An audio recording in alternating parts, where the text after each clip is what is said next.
Why is it that for some people, just the thought of an interview makes their palms sweat, while others, well, they seem to just breeze right through? It's a great question. What if you had like a clear roadmap, something to turn that whole nerve-wracking thing into, well, an actual opportunity? Yeah, navigating that interaction effectively. Exactly. So today we're diving deep into interview mastery. We've gathered insights from the U.S. Department of Labor, the National Career Service, and the University of North Georgia. A really solid mix of sources there. Right. To give you a holistic, practical guide. Our mission is basically to unpack all this, pull out the best nuggets, and leave you feeling, prepared and confident. Ready to make a strong impression. Okay, so let's unpack this first big idea. Many of us, maybe most of us, walk into an interview feeling like it's a one-sided interrogation. Yeah, like you're under the microscope. Totally. The employer's got all the power, they're scrutinizing every little thing, and your main goal is just don't mess up, right? But our sources, right from the start, they really push back against that. You really do. What's fascinating is how consistent they are, from the DOL to university advice, Yeah. emphasizing that an interview is fundamentally a mutual exchange. Mutual. Yeah. It's not just the interviewer figuring out if your skills and experience fit. It's just as much about you deciding, hey, does this job actually line up with my career path? And is this company, this organization, somewhere I actually want to be? Precisely. Is it a good fit for you? So, okay, if it's really this two-way street, that changes the whole feel of it, doesn't it? Completely changes the dynamic. It means things like your poise, your general attitude, basic social skills, how you communicate.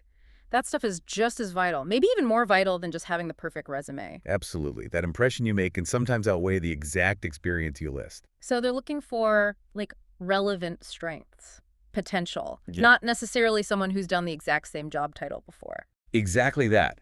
They're looking for relevant experience or strengths.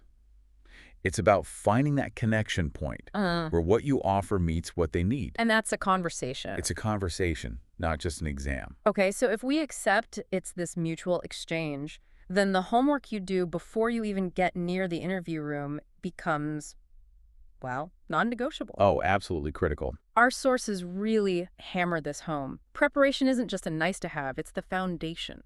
Yeah, connecting it back, it's all about getting rid of assumptions. Don't assume you know. Yeah. All the sources stress doing thorough research. Okay, like what specifically? First off, research the organization and the position. And don't just glance at the About Us page. Right. Dig into their mission, their goals. Really read that job announcement, the duties, the requirements, how they say they'll evaluate candidates. Yeah. Even if you have history with the organization, don't assume you know the current picture. Things change, priorities shift. Exactly. Then, second, and this is important, review your own application. Go back over what you already sent them. Yes. Your resume, cover letter, any assessment answers you submitted. This helps you prep specific examples, real accomplishments from your past that directly tie in to what they're asking for in this job. And that includes everything, right? Not just paid work. Absolutely everything, paid, non-paid. The Department of Labor specifically brings up lived experience. Okay, lived experience. That sounds interesting. Tell me more about that. What does that actually mean in this context? It's a great concept. It means that direct, first-hand involvement you have that gives you a really deep understanding of certain issues or communities. So not necessarily a job title, but maybe volunteering or even personal experiences. Exactly. Say you're applying for a role in mental health advocacy. Maybe you haven't held that exact job title, but you've navigated the system yourself or supported a family member. That's powerful lived experience. And how would you bring that up? You'd frame it. You could say something like, while my professional background is in X, my lived experience navigating Y has given me a unique understanding of the challenges your clients face, which I believe makes me particularly well suited to. You connect it directly to the role. That adds a whole different dimension. Very valuable. Okay, what else in prep? Next, practice your answers. Seriously, don't just try to wing it. Uh-huh. Look up common interview questions for that field or role. And the National Career Service really highlights using the STAR method. Yes, STAR, situation. Situation, task, action, result. It gives you a structure to provide complete, concrete examples. So instead of just saying, I'm adaptable, you explain. In a previous role situation, we faced an unexpected budget cut task. I took the initiative to action, which resulted in result. Much more impactful. Practice that out loud. Yes, practice with someone you trust. Get feedback. Good advice. And lastly, for prep. Prepare your own questions. You almost always get time for this at the end. Right, do you have any questions for us? Exactly. And don't just ask something generic. Think about questions while you're doing your research. Write them down. It shows you're genuinely interested, you're engaged, and you're thinking critically about the role in the company. Okay, so we've done the mental prep, the research, we know our star examples, but let's be real, showing up matters, right? You could be brilliant, but if you're late or dressed wrong or fumbling for a pen, it kind of tanks the whole thing. Oh, absolutely. This next phase is all about the logistics and nailing that crucial first impression. It signals professionalism before you even say much. So how do we set that stage? First, scheduling and accessibility. Be as flexible as you reasonably can be with scheduling times. Once it's set, confirm it.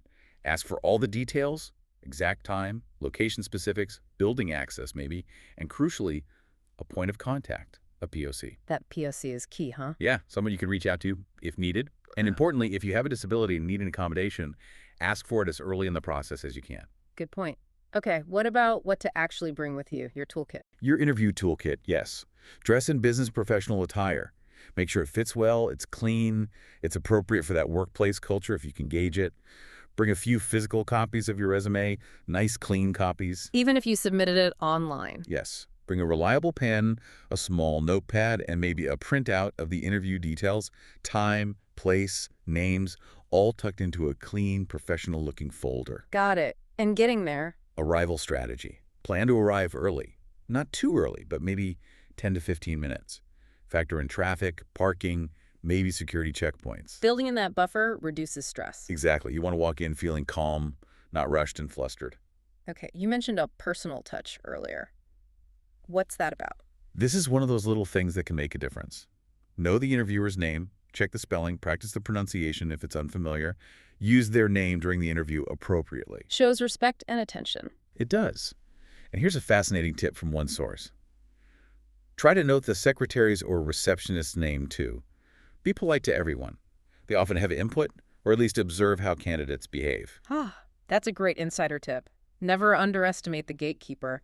What about virtual interviews? So common now. Super common. For virtual interviews, test your tech. Check your computer, your internet connection, your camera, your microphone. Use a headset if you can. It usually improves audio quality significantly. And the background. Make sure your space is quiet, professional looking, and free from distractions. No pets wandering through, no messy laundry piles. Right. And then the greeting itself. Greeting and demeanor. Whether it's virtual or in person, start with a warm smile. If in person, a firm handshake is usually expected. Maintain good eye contact engaged, but not an unnerving stare. Be mindful of body language, too. Definitely. Sit up straight, lean in slightly maybe, show you're listening. Your tone of voice matters too. Aim for positive and engaged. All right, the moment arrives. You're in the room, virtual or real. The questions begin. How do you navigate the actual conversation to really showcase your value? Okay, this is where managing the flow and your responses is key. Usually they'll start by setting the stage. The interviewers will introduce themselves, maybe outline the role again, explain how the interview will run. So you know what to expect. Exactly. Then your job is listening and clarity. Listen really carefully to each question. Don't interrupt. And if you're not sure you understood, it's okay to ask them to repeat it. Or rephrase it. Yeah, or say, so, if I understand correctly, you're asking about, just to confirm. It's better than answering the wrong question. Good point. People worry about looking slow, but it actually shows you're thoughtful. Precisely. Then answer as directly and concisely as you can. Avoid rambling. And focus on. Focus on showcasing your value. This is where those practice star examples come in. Talk about your achievements that are relevant to this specific position. Connect your knowledge, skills, abilities directly to what the job requires. Have that quick summary ready too? Be ready to give a brief, maybe 30 to 60-second summary of your key experience and why you're a good fit. Your elevator pitch, essentially.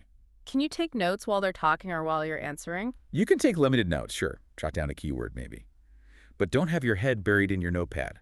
Your main focus has to be on the conversation, on connecting with the interviewer. Maintain that eye contact. Right. And crucially, maintain positivity. This is huge. Stay positive. Avoid any negative comments about past bosses, colleagues, companies, even your university. Why is that so important? Employers value loyalty and a positive attitude. Bad-mouthing previous experiences makes you look difficult or unprofessional, even if your complaints are valid. It's just not the time or place. Good rule to live by in interviews. What about grammar? Does that matter? Yes, communication precision matters. Watch your grammar. Accuracy is generally preferred over, say, speaking very quickly but making lots of mistakes. Clear communication is key. Okay, what about those curveball questions? The really tough ones, maybe even personal ones. You need to be prepared for handling tough questions, yeah? Including ones that might feel too personal or even legally questionable. The key isn't necessarily having a perfect answer for everything, but knowing how you'll respond without losing your cool. How do you do that? You can often politely redirect. Something like, I'd be happy to talk more about my qualifications for this specific role, or could you perhaps clarify how that relates to the position? Stay calm, stay professional, don't get flustered or defensive. Good strategy. And the money question. Salary. Salary talk? Generally, wait for them to bring it up. Don't jump in asking about salary first thing. And the DOL source specifically notes that often detailed salary and benefits discussions happen later, maybe with an HR contact, not always the hiring manager in the first interview. So manage expectations there. Okay, they've asked their questions. Now it's your turn again. Yes, your turn to ask again. This is where you use those thoughtful questions you prepared during your research. Yeah. Ask about the role, the team, the company culture, challenges, opportunities. Shows you're serious. Definitely. Also, always ask about the next steps in their process. What's the timeline? Who should you follow up with? Get that POC information if you don't have it already. And then, The end. closing strong. Before you leave, reiterate your enthusiasm for the position. Thank the interviewer or interviewers sincerely for their time, end with a positive vibe, a handshake if appropriate, and manage your expectations. Often there are multiple interview rounds. Don't expect an offer on the spot. Okay, interview's done, handshake complete. You walk out feeling relieved probably. You might think, phew, glad that's over. But according to our sources, your work isn't quite finished yet, is it? Not quite. That post-interview phase is actually pretty important. It's about sustaining that professionalism and, managing your expectations. So what's the absolute must-do first step? The follow-up. Send a thank you note or email. Do it promptly, ideally within 24 hours.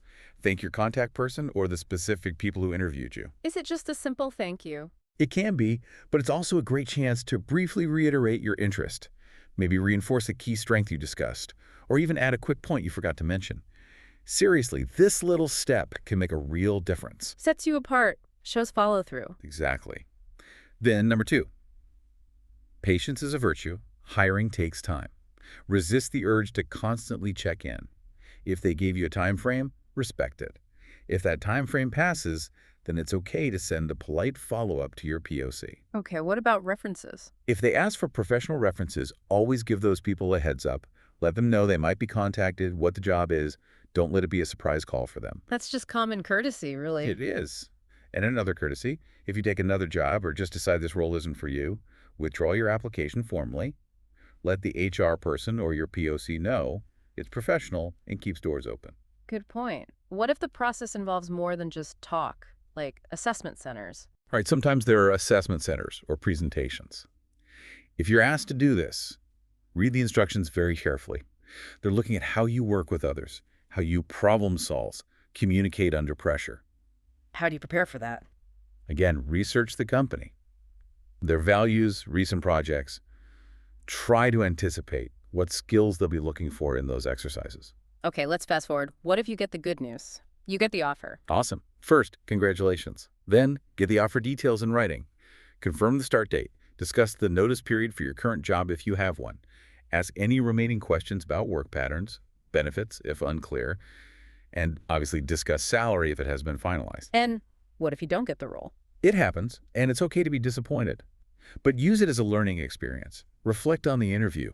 What questions were tough? Where could you improve? Can you ask for feedback? Absolutely. You can politely ask the interviewer or HR contact if they're willing to provide any feedback on your interview. Some will, some won't, but it's worth asking. And maybe talk to a careers advisor to strategize for next time. Every interview makes you better for the next one.